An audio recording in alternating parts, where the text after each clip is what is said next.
Tuhan bersamamu. Inilah Injil suci Yesus Kristus menurut Lukas.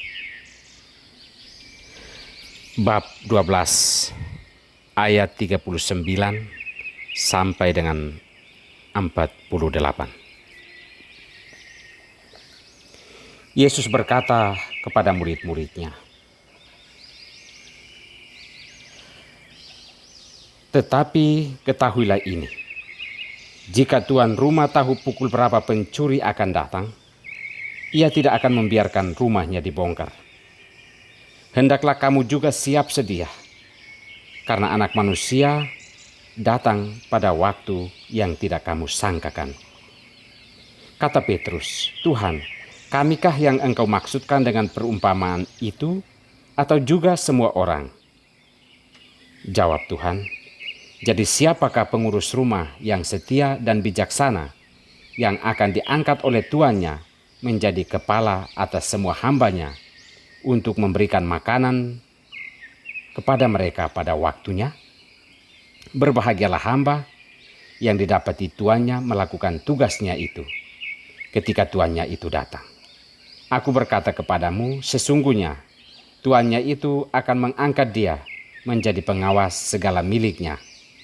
Akan tetapi jikalau hamba itu jahat dan berkata di dalam hatinya, 'Tuanku tidak datang-datang,' lalu ia mulai memukul hamba-hamba laki-laki dan hamba-hamba perempuan dan makan minum dan mabuk, maka tuan hamba itu akan datang pada hari yang tidak disangkakannya dan pada saat yang tidak diketahuinya, dan akan membunuh dia dan membuat dia senasib dengan orang-orang yang tidak setia. Adapun hamba yang tahu akan kehendak tuannya, tetapi yang tidak mengadakan persiapan atau tidak melakukan apa yang dikehendaki tuannya, ia akan menerima banyak pukulan. Tetapi barang siapa tidak tahu akan kehendak tuannya dan melakukan apa yang harus mendatangkan pukulan, ia akan menerima sedikit pukulan. Setiap orang yang kepadanya banyak diberi, daripadanya akan banyak dituntut. Dan kepada siapa yang banyak dipercayakan, daripadanya akan lebih banyak lagi dituntut." Demikianlah Injil Tuhan.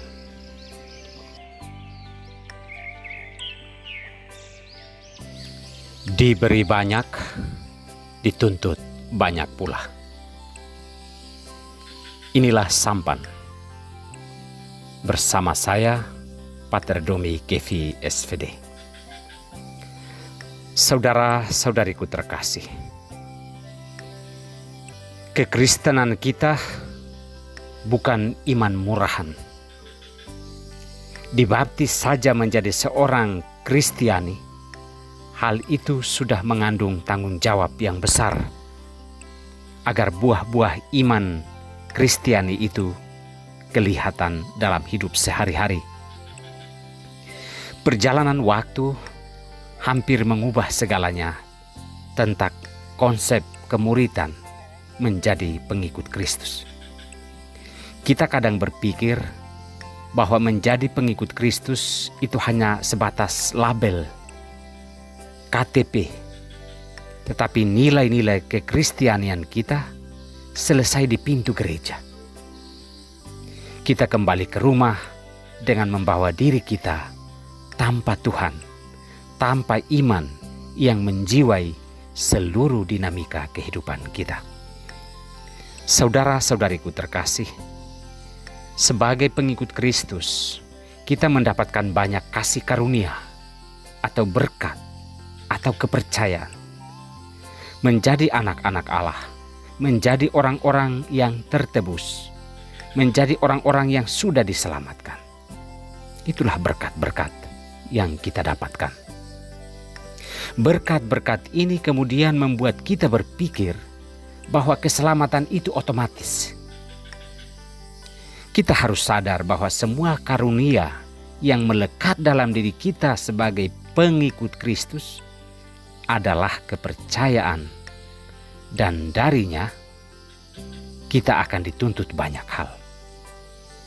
Maka alasan mengapa Yesus meminta kita untuk selalu berjaga-jaga adalah karena iman kita adalah kasih karunia yang diberikan Tuhan, dan Tuhan akan menuntut dari kita apa yang telah Ia percayakan itu.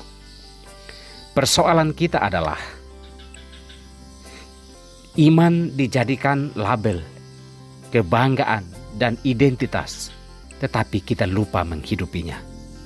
Lupa bahwa iman itu menuntut penghayatan dalam hidup sehari-hari. Kita harus sadar pula bahwa kita ini dulunya adalah orang-orang yang tidak terselamatkan, orang-orang yang tidak pantas. Seperti apa yang diungkapkan oleh Paulus, bahwa dirinya adalah orang yang paling hina.